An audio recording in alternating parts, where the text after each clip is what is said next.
Hello everybody, and welcome back. I am KRX, and we are going to be doing a timeline and final thoughts review and commentary for Florence. This was a run that we did on the Twitch campaign. We played as Florence. We went for about 200 years. You can see we ended in 1648 there, and we were going for the Prince of Egypt achievement, which is where you play as Florence, specifically as Florence, form the Egyptian nation. Of course, Egypt is down here, and we're going to need that Egyptian culture in order to do this. So it's kind of an interesting little sort of a position to start compared to where we have to go, and there's some interesting little sort of struggles with that. But Florence also got some love in the 1.3 patch and Emperor DLC with an interesting government type that gives them the ability to sort of recruit like nobles into power, like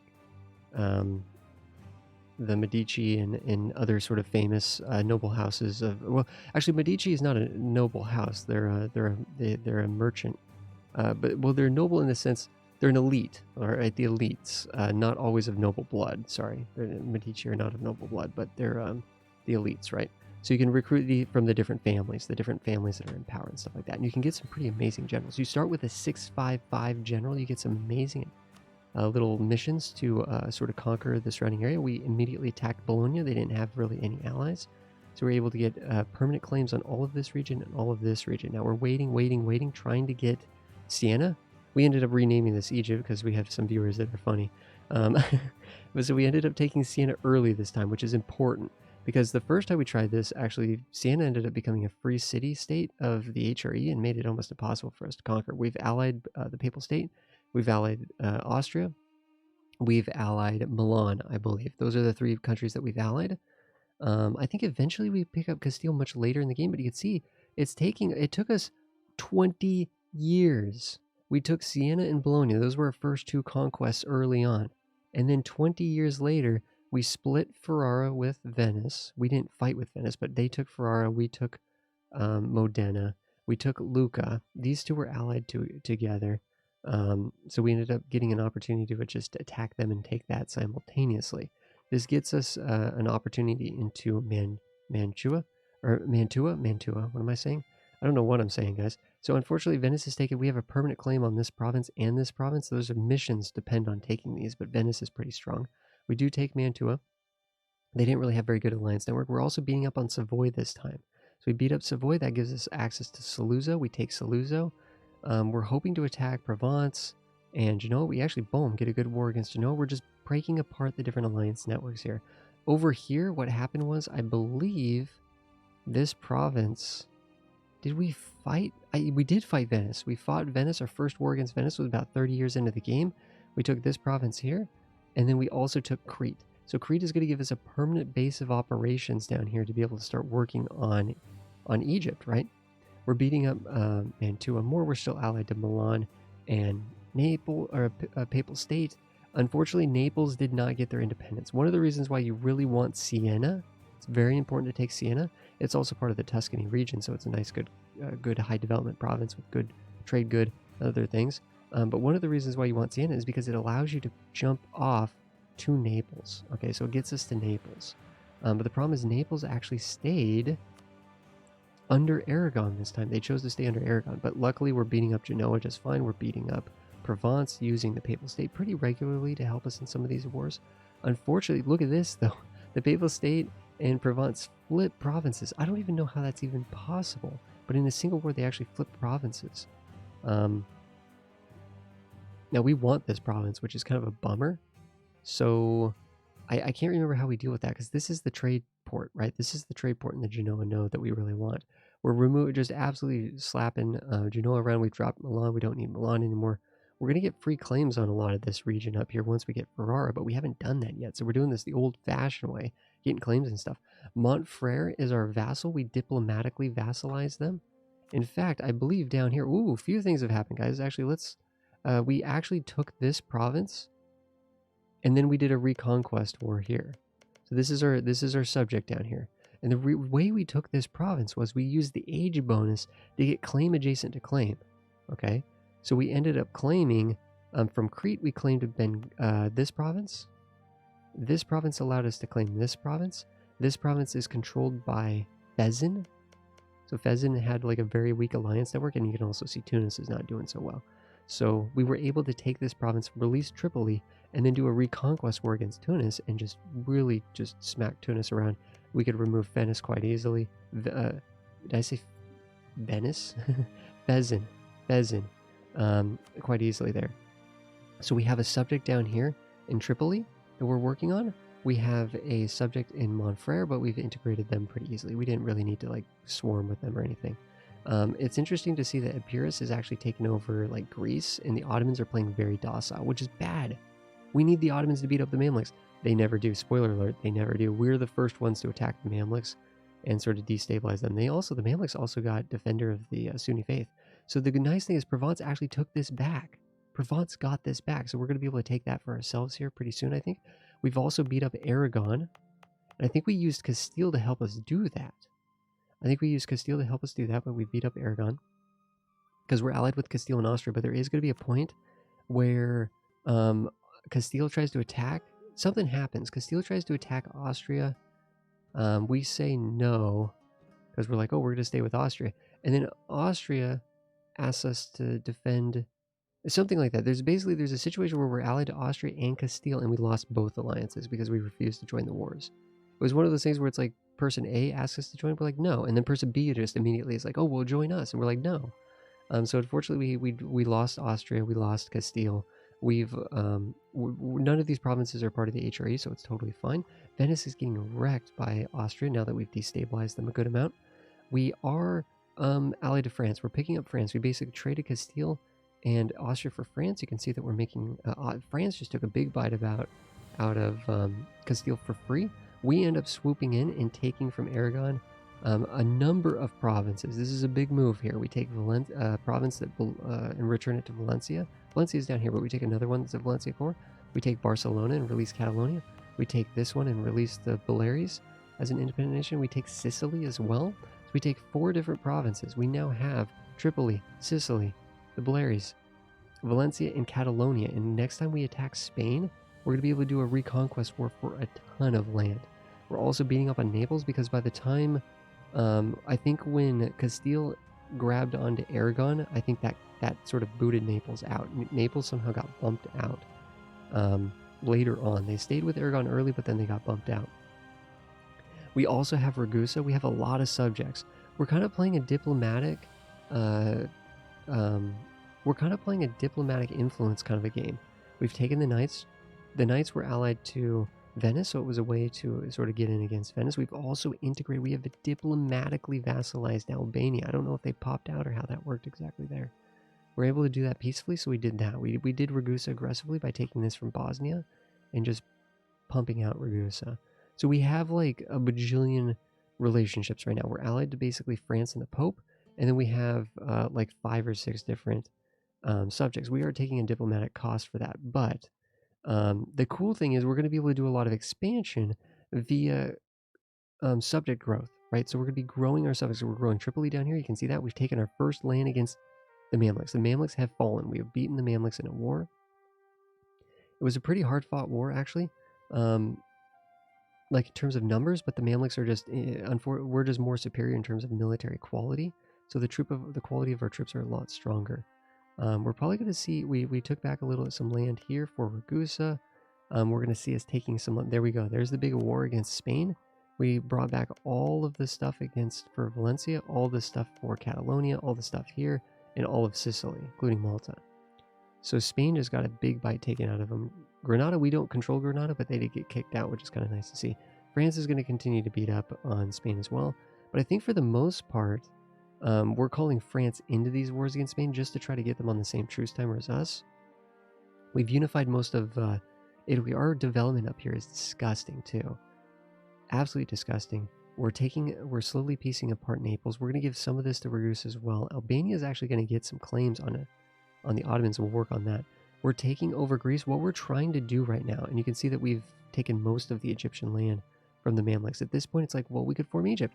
Truth is, we need Tech 20. We need admin Tech 20, which I didn't know.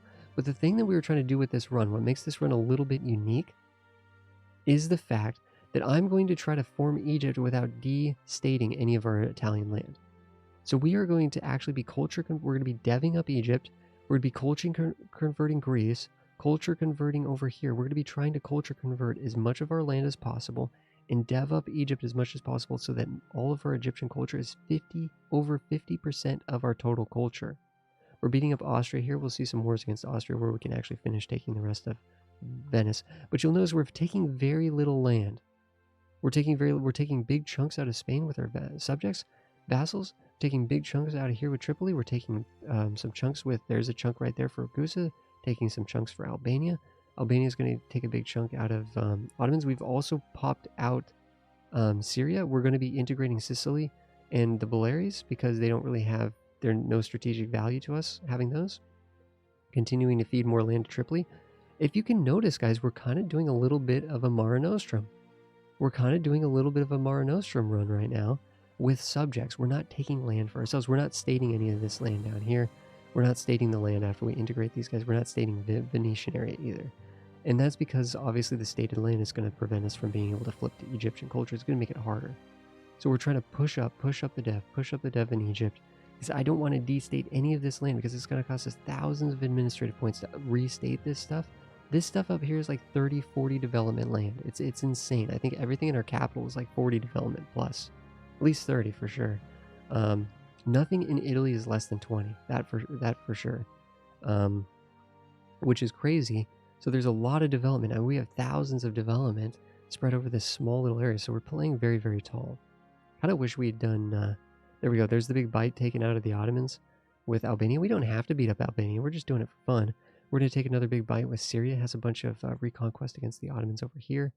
And I think eventually, do we take Gaza and sort of connect this up? I don't know if we do that or not. So we're moving along here. There we go. Egypt is formed, and the campaign is over, guys. And that was as far as we got. We never took Gaza. Okay. But you can see here, if we undo this now, there we go. Egypt. And if we look at our stated land,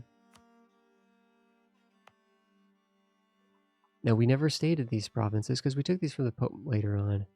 And actually, I guess we did state this. And once we culture converted this, we stated it because this is mostly Egyptian culture. So if we look at our culture map mode here, there we go. So we have Egyptian. In fact, apparently all of this is now our culture group now that we switched to Egyptian. That's kind of interesting. So we spent a good amount of points culture converting all this stuff, but if we go here, whatever, 54% Egyptian. At this point, we don't need to maintain that, right? But we still have this stuff is 0% autonomy. We never unstated our main Italy. All of this is still really rich land that's helping us out. And the thing is, because you need admin tech 20 to form Egypt, there's no reason to really do it differently than we did. We have Tripoli down here, Valencia, Catalonia, Albania, Ragusa. We could probably integrate Ragusa soon. We could keep feeding more of North Africa to Tripoli. We could probably integrate Catalonia as well. They're not really that important right there unless we wanted to feed them France. At this point, we probably need to attack France and sort of finish taking on the Mediterranean, but we're pretty close. We're pretty close to having the Mediterranean completely under our control. We have an opportunity to attack Hungary here. We can keep attacking Austria. Austria is kind of a shell of their former self. We can continue to beat up the Pope. We can continue to beat up... Well, actually, we haven't beat up Portugal directly too many times, but we could easily do that. We could continue to beat up Spain like we've been doing. And it's kind of interesting. We're kind of doing this vassal swarm kind of an Egyptian Mare Nostrum run. So it'd be kind of fun to form Rome as Egypt. That would be kind of neat. Here's the ideas that we took, guys. Actually, our economy is rocking right now. We did spawn global trade and Renaissance in our country.